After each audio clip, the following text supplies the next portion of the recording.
ایک سزا یہ ہوتی ہے کہ انسان جب گناہ کرنے لگتا ہے تو اللہ نعمتوں کے دروازے کھولتا ہے، مہلت دیتا ہے۔ 500 سال تک فرعون کو مہلت دی۔ کتنے؟ یہاں جو 5 سال حکومت کر لیتا ہے وہ کہتا ہے سب سے قابل میں ہی ہوں، مجھے مہلت بھی ملی ہوئی ہے۔ 500 سال مہلت دی اللہ تعالیٰ نے، اور فرعون کی قوم پر پتہ عذاب کس طرح کے آئے تھے؟ ٹڈیاں مسلط کر دی اللہ نے۔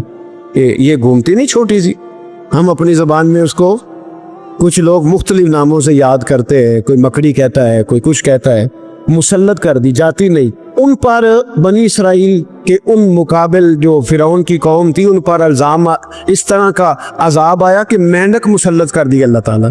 برتن کھولتے تھے اندر مینڈک نکلتا تھا، دنیا کی ہر دوائی استعمال کرتے تھے لیکن مینڈک نکل آتا تھا۔ تھوڑا سا سمجھا کرے چیزوں، ہمارے رنگ نہیں زیادہ گورے کہ ہم پر عذاب نہیں آتا، کوئی بہت زیادہ اللہ تعالیٰ معاف فرمائے دولت نہیں جمع کرا بیٹھے شاہی خزانے میں کہ ہم سے پوچھا نہیں جائے۔ یہ مہلت ہے، مہلت کو مہلت سمجھو۔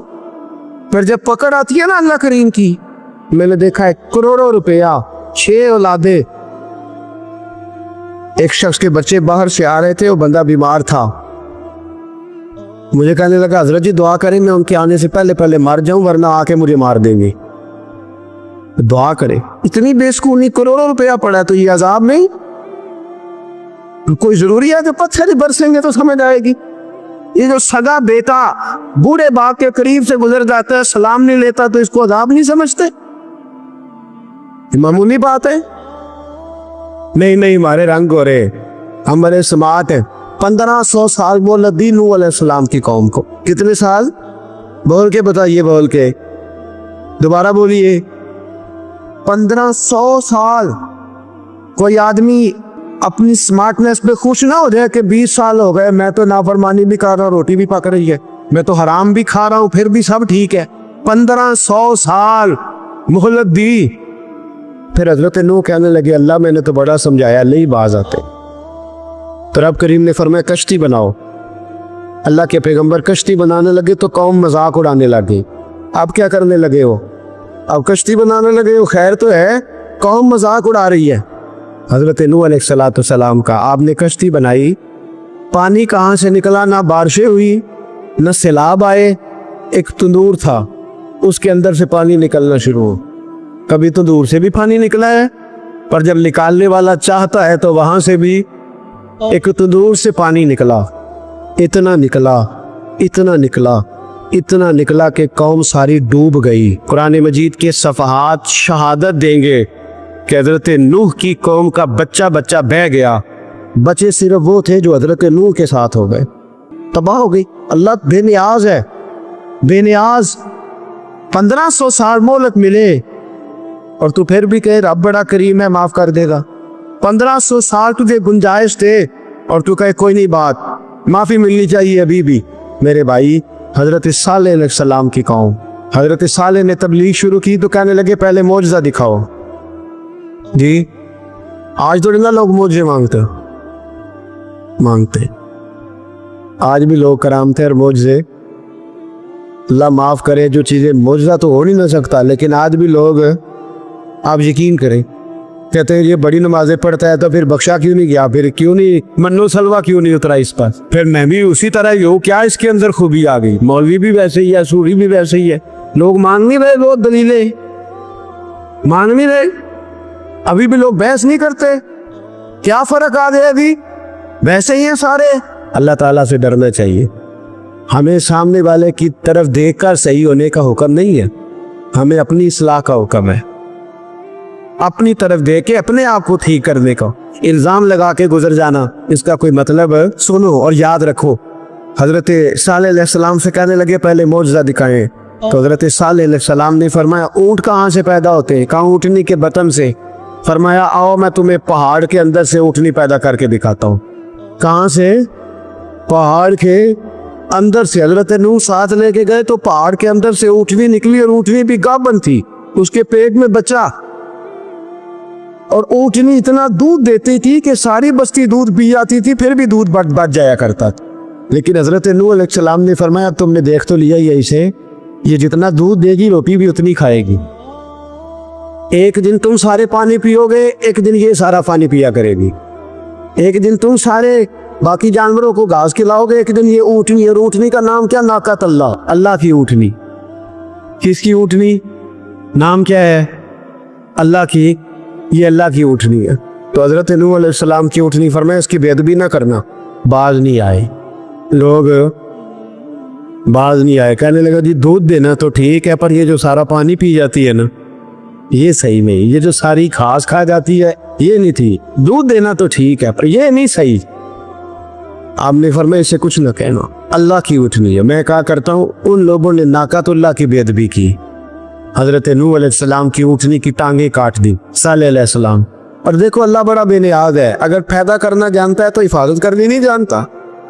لیکن رب کریم نے فرمایا نہ کرنا. انہوں نے ان کے پیر کاٹ دیے, کانوں پہ چھریاں لگائیں. اونٹنی جب مر گئی, اونٹنی اللہ تبارک و تعالیٰ کی وہ اونٹنی جب مر گئی تو حضرت صالح علیہ السلام کی قوم پر رب کریم نے زلزلہ بھیجا.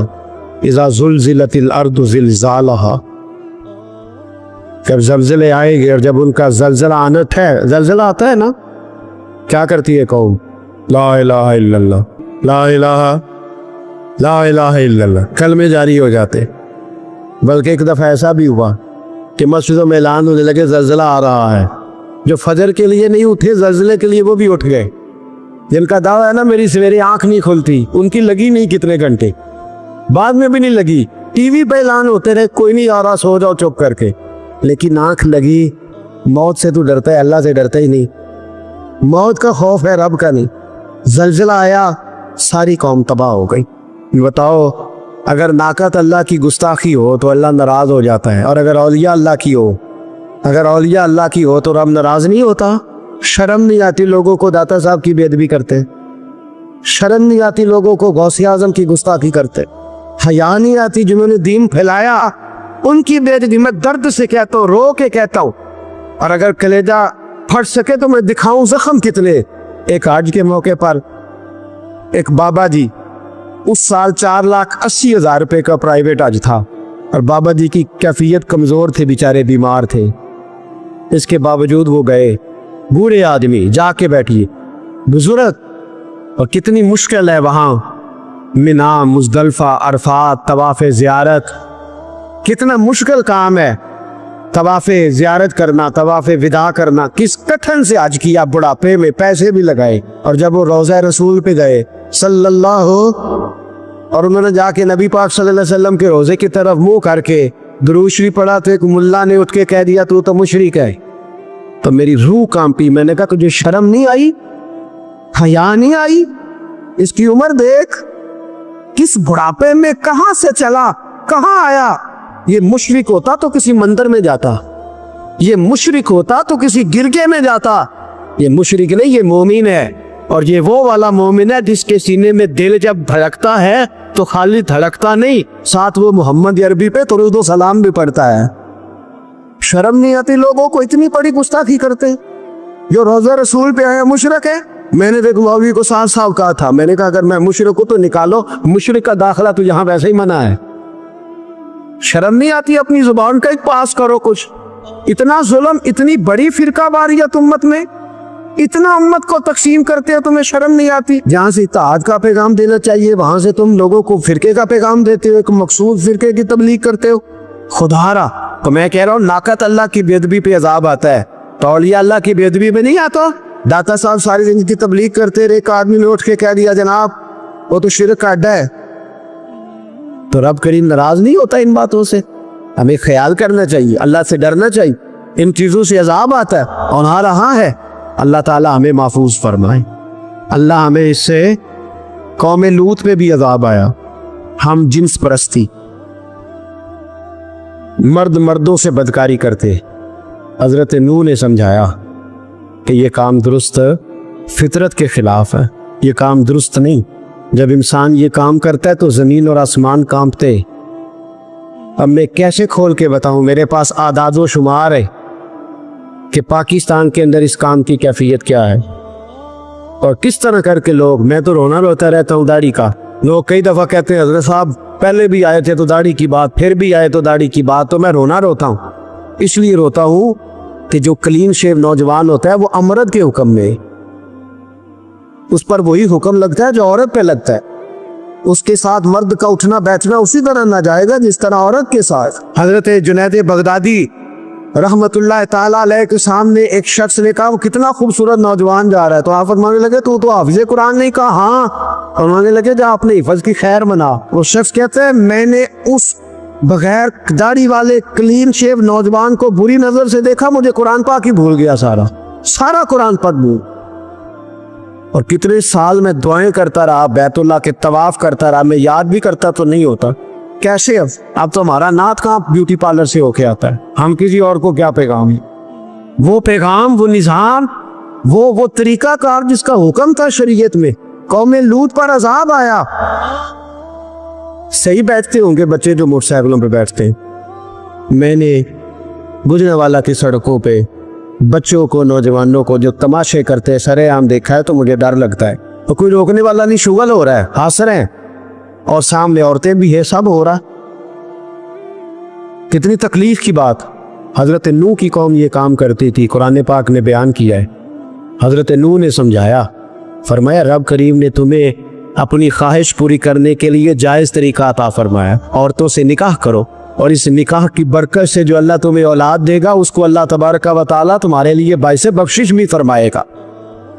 لیکن جب قوم نہ مانی تو جو قوم میں لوط کا عمل کرے اس کا علاج قرآن نے بیان فرمایا کہ آسمان سے پتھر برسیں گے، پھر پتھر برسے، اور جن کے بڑے بڑے اچھے دماغ تھے ان کے دماغ چکنا چور کر دیے گئے، تباہ کر دیے گئے، ان کے دماغ زمین پر بچھاڑ دیا گیا۔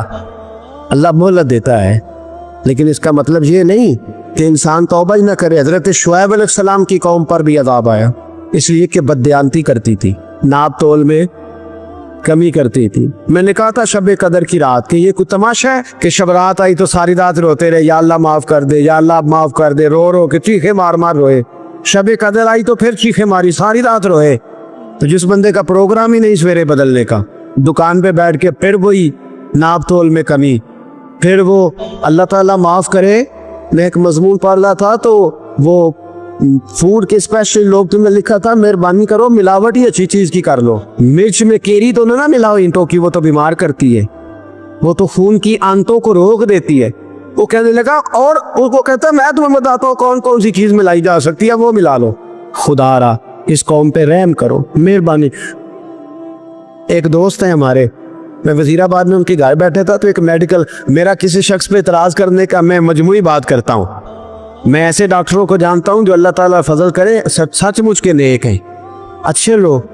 تو بچے کا میڈیکل سٹور ہے، تو والد بیمار ہو گیا، تو کہتا ہے ابا جی ڈاکٹر صاحب نے کہا آپ کو ڈریپ لگنی ہے، تو سگے باپ کو ڈریپ لگانے لگا، تو باپ کا کہتا ہے پتر تیری مہربانی، مینو کوئی اصلی لائی اور نہ لائی جڑی لوکاں نو لانے۔ اب وہ پیار سے سنا رہا ہے بات۔ میں نے اسے کہا کہ یہ تو ڈوب مرنے کا مقام ہے نا، ڈوب مرنے کا مقام، کہ اس ملک کے اندر دوائی بھی صحیح نہ بکے، اصلی نہ ملے دوائی بھی، اور پھر وہ قوم کہے کہ ہم نے تو پورے روزے رکھے، ہم نے تو بڑا صدقہ اور خیرات کیا، دوائی بھی اصل نہ ملے۔ جناب شعیب علیہ السلام کی قوم ناپ تول میں کمی کرتی تھی، اللہ تبارک و تعالیٰ نے ان پر بتا عذاب کس طرح کا بھیجا، شدید گرمی ہوئی۔ اللہ ہمیں محفوظ فرمائے، سارے آمین کہہ دیا، دیکھے کتنا اچھا موسم کر دیا رب کریم۔ اللہ ہمیں محفوظ فرمائے، اللہ رحمت فرمائے۔ شدید گرمی کی لہر آئی، باہر اتنی گرمی ہوئی کہ لوگ اپنے گھروں میں گھس گئے، جس طرح سورج کی شعائیں گھروں کے اندر داخل ہو جا کے اس طرح گرمی کی لہر اندر داخل ہوئی، اور جس طرح کسی کو آگ لگ جائے تو وہ آدمی اچھلتا کودتا ہے نا، اس طرح یہ لوگ اچھلنے لگے اور اچھل کود کے مر گئے۔ جرم کیا تھا؟ ناپ تول میں کمی کرتے۔ حضرت داؤد کی قوم بھی تباہ ہوئی، جرم کیا تھا؟ ہفتے والے دن مچھلیاں نہیں پکڑنی تو یہ پکڑتے تھے۔ حکم ہے نا مسلمان کو نماز کے ٹائم کوئی اور کام نہیں کرنا، نماز پڑھنی ہے۔ میرا خیال ہے مسلمان تو فٹافٹ آ جاتے ہیں، سارے پہنچ جاتے ہیں نا مسجدوں میں۔ ہلکا ہلکا بول رہے ہیں، ہاں کیوں نہیں پہنچتے ہیں؟ اگر حضرت سید، اور پتہ انہیں سزا کیا ملی؟ اللہ نے فرمایا اس ٹائم عبادت کرنی ہے، کام نہیں کرنا، وقت نہیں ہے کام کا۔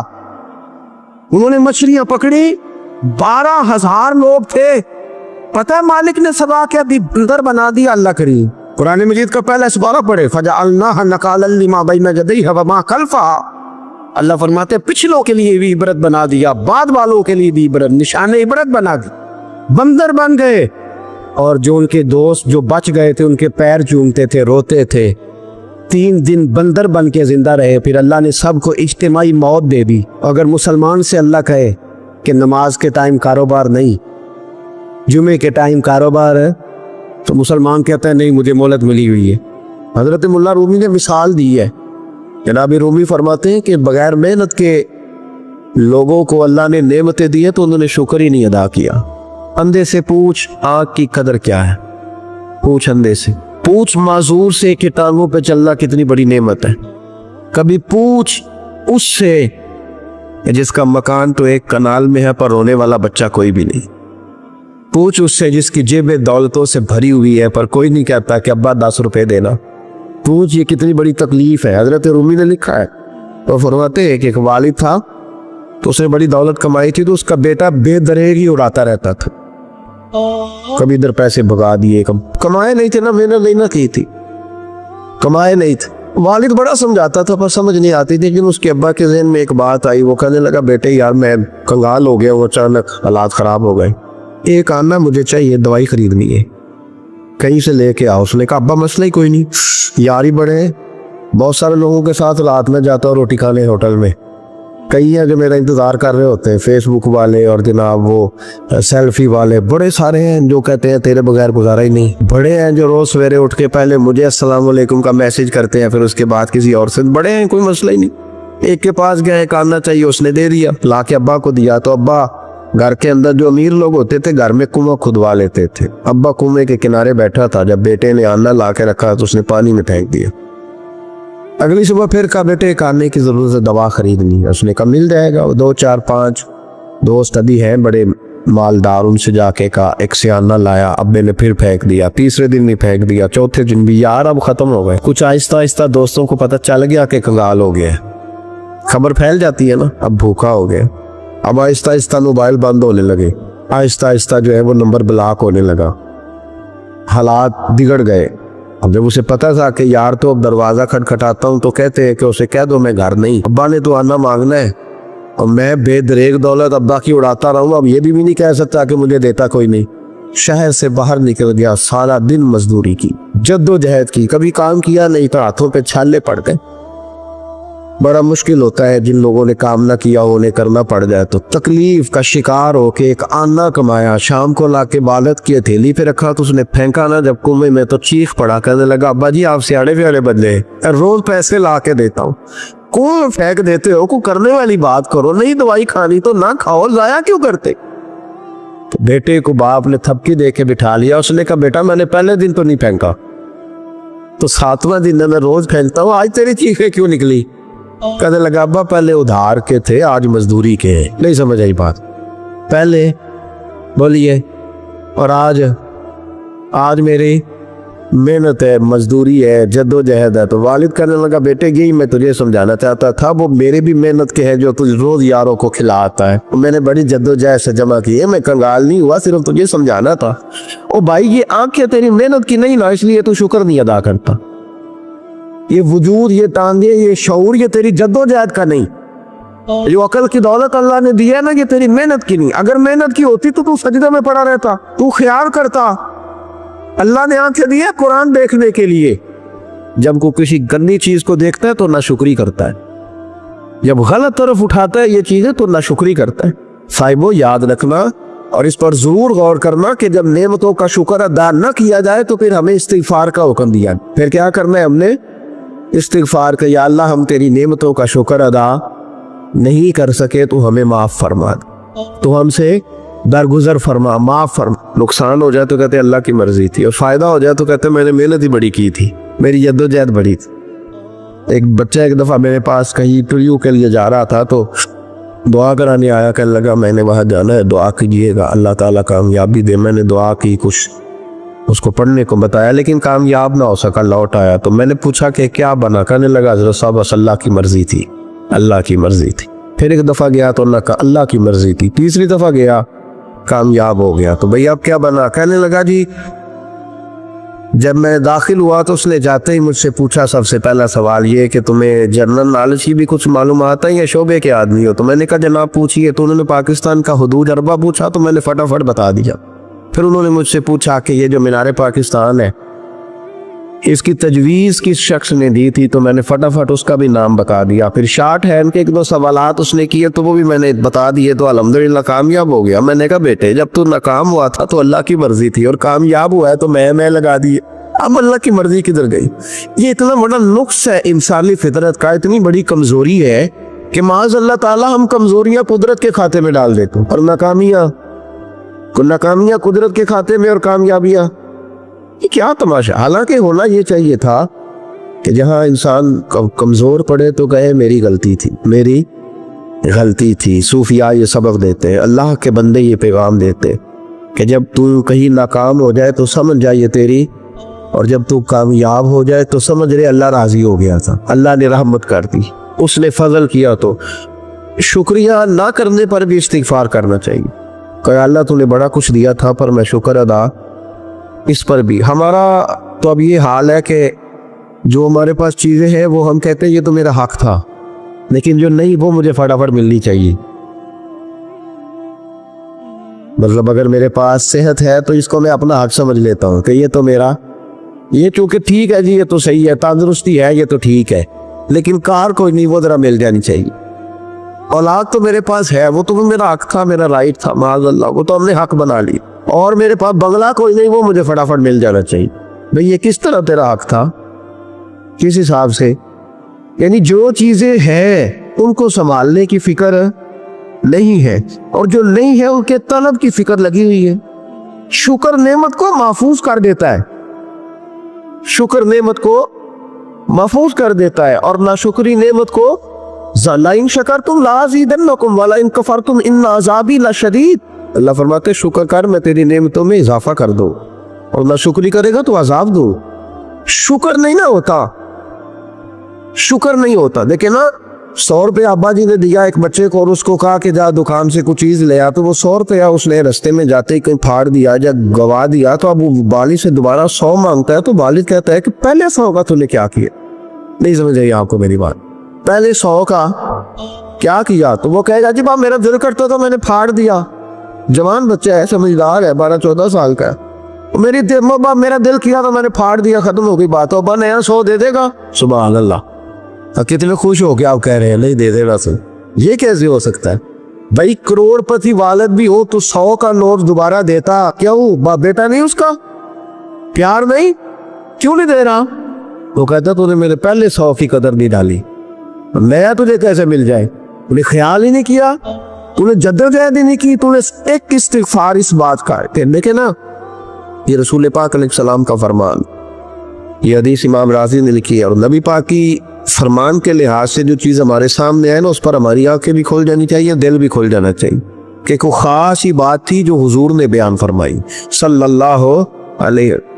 سرکار دو عالم علیہ السلام نے فرمایا ایک آدمی نے 500 سال بغیر ریاکاری کے اللہ کی عبادت کی۔ کتنے سال؟